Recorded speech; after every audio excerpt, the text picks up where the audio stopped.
After 13 years in the NBA, Dirk Nowitzki is finally an NBA champion. Tonight, we'll tell his story on The Power of One.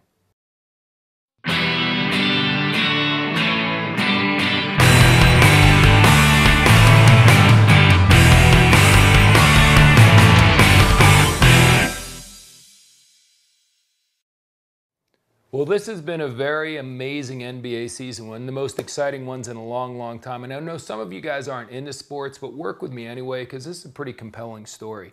I've been a Knicks fan since the time I was a little kid, so it's been a long 30 some odd years since we won a championship.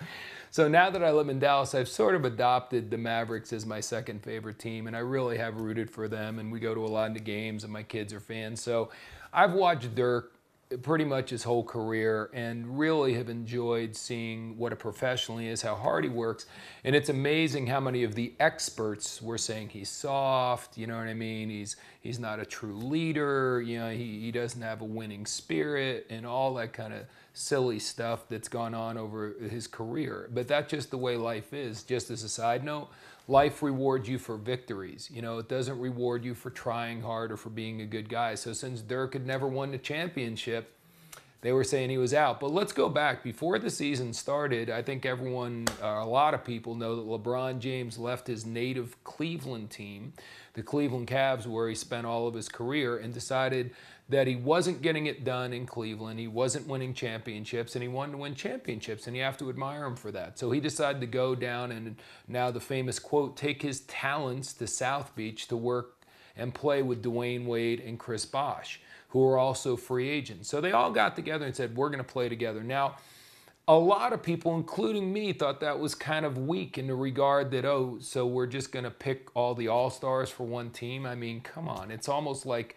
I don't want to upset you if you're a Yankee fan, but every year the Yankees just buy the best players. So if they win the championship, it's not that overwhelming because, you know, they have the best players. They're supposed to win the championship. There was a lot of people around America and around the world that immediately saw the Miami Heat as villains because, once again, they were people to root against because they kind of all ganged up and put the best players on one team.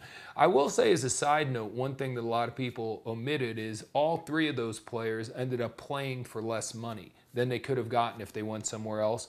And in the day where greed rules, you really have to kind of admire the fact that the three of them believed that winning was more important than their bank account. Don't misunderstand me, they got paid pretty well, but it's just something that really should be mentioned. But I want to move forward. So now the Miami's going through the season, and there's a lot of teams that stopped rooting for their own favorite team. They were just rooting for the Heat to lose. So they had all kinds of pressure and stuff. And they were, of course, amongst the favorites about winning the championship, along, of course, with the Lakers, who had won the last two championships. And it's really funny, no one picked the Mavericks. As a matter of fact, I love ESPN, I watch it every day, and it makes me laugh how all the experts said, the Mavericks have no shot. As a matter of fact, the one team that's highly regarded that will lose in the first round are the Mavericks. All the experts predicted the Mavericks would lose in the first round to Portland. I was actually at a couple of those games. And they didn't lose. As a matter of fact, they played phenomenally well. And I remember they were sitting with my daughter and turning to her and going, oh, this thing's a little crazy, but I think the Mavs can win it all. They just have an intensity I haven't seen in them before. And I think if you followed what happened, they went into LA and proved that. They swept the Lakers. I forget the odds of them sweeping the Lakers, what they were, but if you'd have bet $100 on that, whoa, would you be enrolling in the money right now? I mean, to sweep the two-time defending champions was unbelievable. And that's when the Mavericks, in their own minds, believed they could win the championship. If you listen to what they have to say, they thought the Lakers were the best team. Well, that kind of set up a big David and Goliath, or the good guys against the bad guys, because once we rolled past Oklahoma City to get to the finals and Miami got there, they got past Chicago. Now you had this team everyone's been rooting against, and the guy who didn't stay with his team and didn't put it all on his shoulders to lead his team to victory. He decided to go and gang up with some other players because he couldn't do it on his own. And he was going to go against this lone gunslinger, Dirk Nowitzki, because, you know, there's really Not a lot of superstars on that team other than him. Jason Kidd's a superstar, but he's 38 years old and he's well past his greatest years. So when you look at the Mavericks roster, they have really good players, but a lot of older players, and certainly no one who anyone would consider a superstar other than Dirk. And they went head to head, and lo and behold, the Mavericks won the championship. And it's amazing. So many people have given LeBron James so much grief about disappearing in the fourth quarter of the games and not playing at his best. But here's the point I'm trying to make. This is the power of one.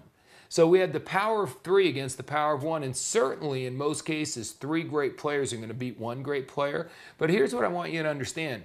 In the Mavericks games, and all of the Mavericks playoffs games, throughout the whole playoffs, when it was crunch time, in the fourth quarter, when the game was on the line, everyone, including the Mavericks players and the players on the other team, all the fans knew where the ball was going to go. It was going to go to Dirk Nowitzki because he was the best player. The power of one. He's their superstar. We either win or lose based on Dirk. And Miami actually had too many options. Should we give it to LeBron or should we give it to Dwayne?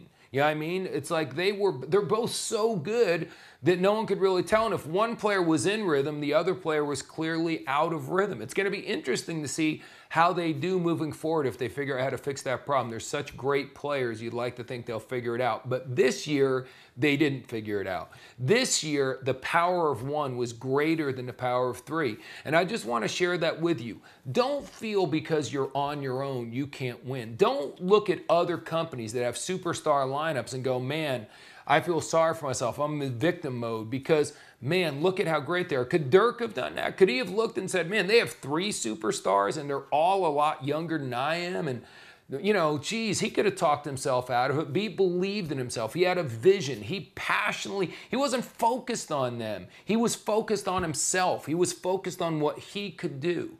And it's amazing to see a guy like that win the championship. The player decided not to go the easy route, to stay with his team, to stay home and take his team on his shoulders and lead him to victory. So maybe you should learn the lesson from Dirk and throw your company or throw your team on your shoulders and lead them to victory. It's amazing what the influence, what the attitude, what the drive of one leader can do.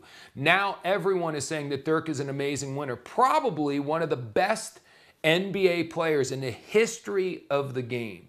That's what winning will do. You can be talked about in that vein also, but you've got to win.